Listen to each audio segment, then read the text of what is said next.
juga infrastruktur pendidikan dan kesehatan. Kalau ini sudah diakselerasi zamannya Pak Budi Sadikin dan juga dari tempatnya Pak Nadiem dengan PUPR yang melakukan pembangunan. Penyediaan rumah murah menjadi salah satu hal yang akan ditingkatkan, dan di dalam anggaran infra ini adalah untuk keberlanjutan IKN serta transformasi ekonomi, terutama untuk membuka daerah-daerah industri baru. Kesehatan akan mencapai 197,8. Nanti Pak Menteri Kesehatan bisa menjelaskan program-program apa saja. Ketahanan pangan menjadi salah satu perhatian dari Presiden terpilih, dan oleh karena itu 124,4 triliun. Di sini selain apa yang sudah dilakukan oleh kementerian terkait, juga untuk lumbung pangan, akses pembiayaan petani, dan penguatan cadangan pangan nasional. Dan terakhir hukum dan HAM, Hankam 372,3 triliun. Ini untuk berbagai modernisasi alutsista kita, Alpha-Hankam, penguatan T3, dukungan dari industri strategis, dan kegiatan operasional hukum dan Hankam. Untuk program prioritas Presiden terpilih makanan bergizi gratis yang 71 triliun sudah ada di sini. Nanti akan dijelaskan oleh tim dari makanan bergizi gratis yang sekarang terus disempurnakan. Tujuannya adalah untuk menciptakan anak yang cerdas, tapi juga multiplier ekonomi di lokal juga akan ditekankan, yaitu UMKM-nya makin berdaya dan ekonomi daerah bisa bergerak.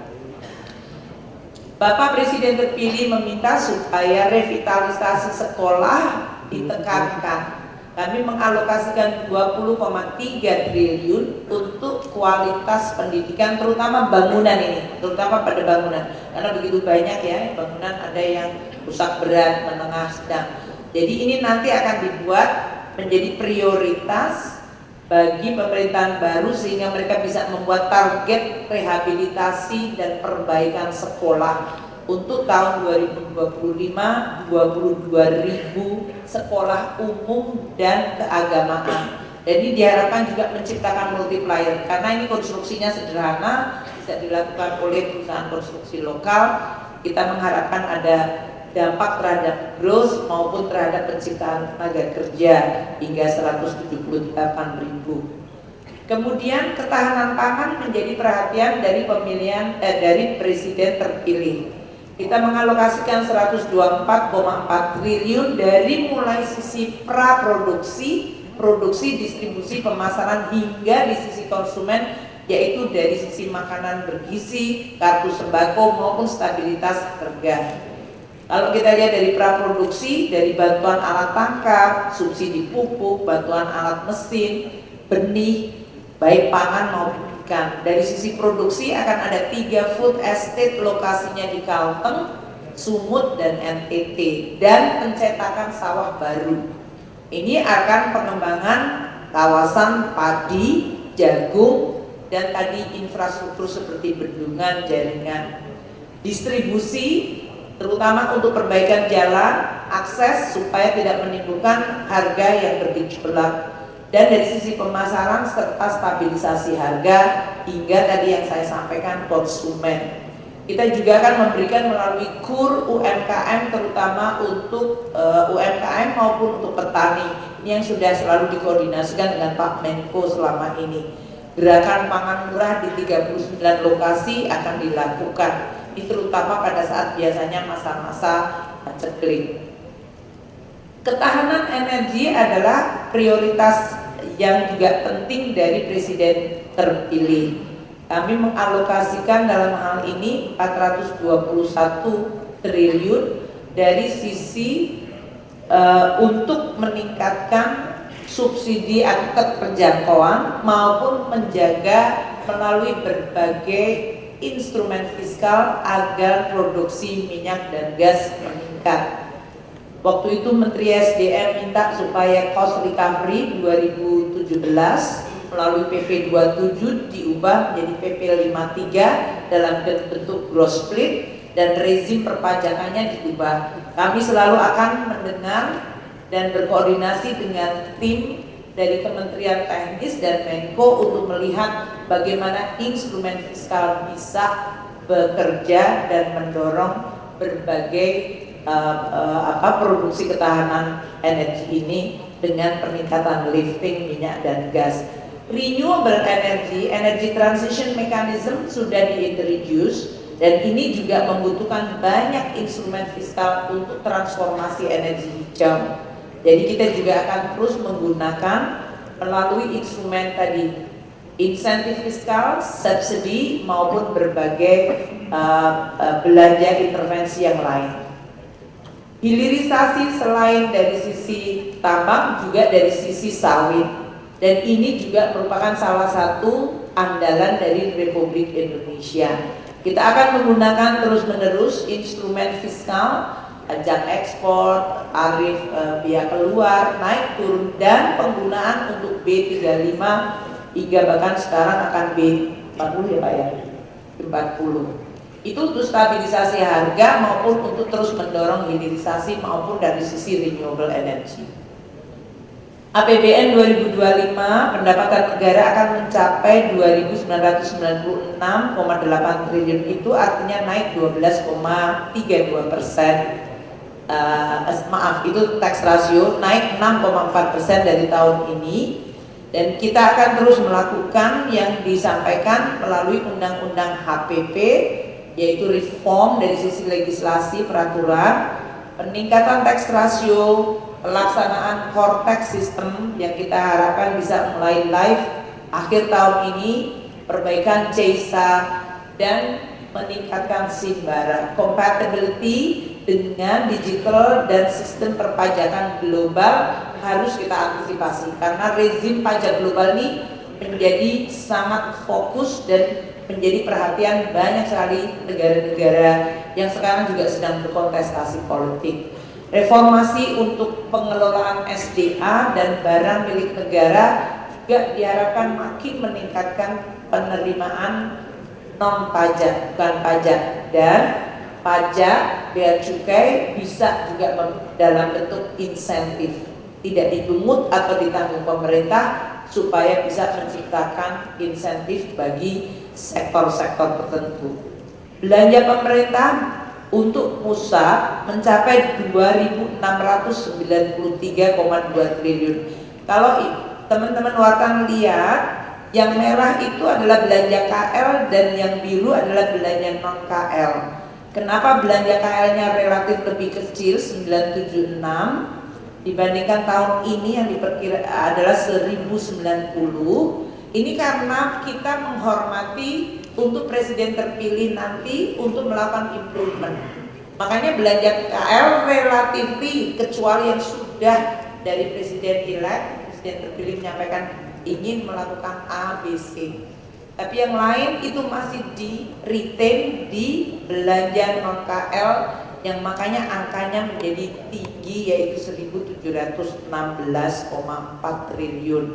Ini nanti pada bulan Oktober untuk bisa dialokasikan dan biasanya nanti naik pada executing kementerian atau lembaga yang dipilih untuk melakukan tugas tertentu, entah itu makanan bergizi, entah itu hal lain seperti tadi perbaikan sekolah dan hal-hal yang menjadi prioritas dari presiden terpilih.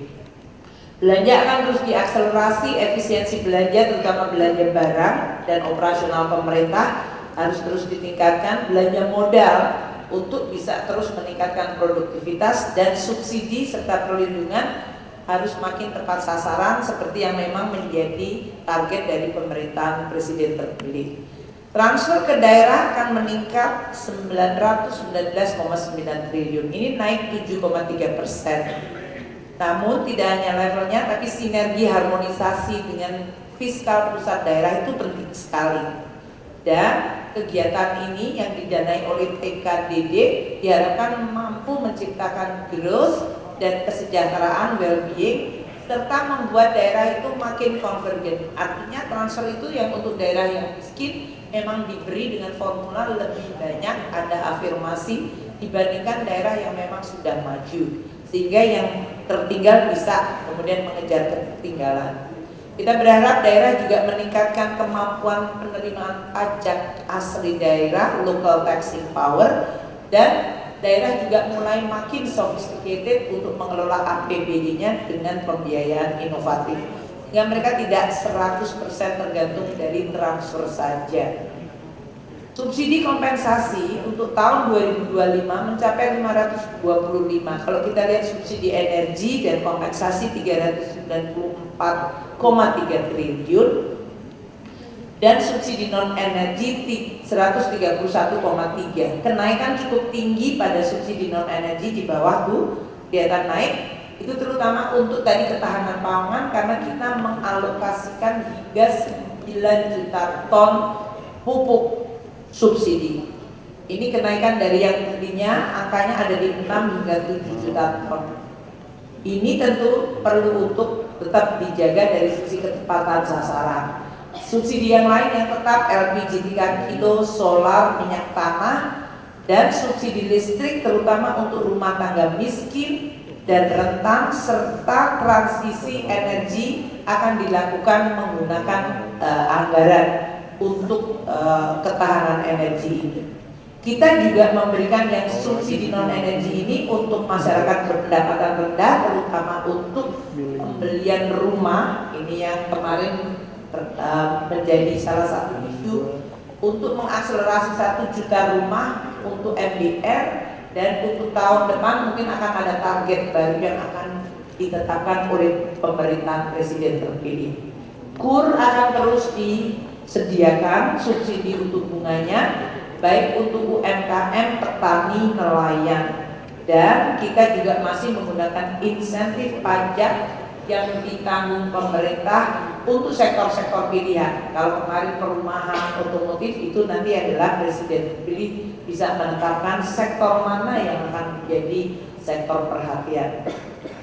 Terakhir saya akan bicara tentang defisit. Tadi disampaikan defisit untuk 2025 adalah ada 2,53% dari GDP atau angkanya dari 600 ya 2,53% itu angkanya kayaknya salah nih. Oh, ini keseimbangan primernya yang biru 63 ya. Dia nggak menunjukkan angkanya yang di depan tadi posturnya 616. Keseimbangan primer akan mengalami sedikit widening 63,3. Kita berharap ini akan bisa tetap dijaga dan makin mengecil. Defisit akan terus dijaga relatif pada level yang aman meskipun kadang bergerak karena situasi ekonomi terus dinamis. Pembiayaan dijaga terus prudent, inovatif, dan produktif. So far kita dalam situasi yang relatif baik di dalam guncangan tadi suku bunga naik, volatilitas exchange rate maupun capital flow, dan kenaikan yield di negara-negara maju. Kita juga menyediakan fiscal buffer seperti yang terjadi turbulensi dari mulai tahun 2022, 2023, dan 2024 ini. Ada fiscal buffer sehingga menyebabkan seolah-olah ekonomi kita relatif stabil walaupun tekanan terasa. Ini tidak membuat kita goyang atau menggelimpang seperti beberapa negara yang mengalami krisis fiskal yang kemudian menimbulkan krisis politik dan sosial. Peranan dari barang milik negara, special mission vehicle, BUMN, sovereign wealth fund seperti INA akan terus ditingkatkan untuk attracting financing yang inovatif tapi tetap prudent, dan pembiayaan akan terus dilakukan untuk beberapa IMBR, UMKM, dan UMI.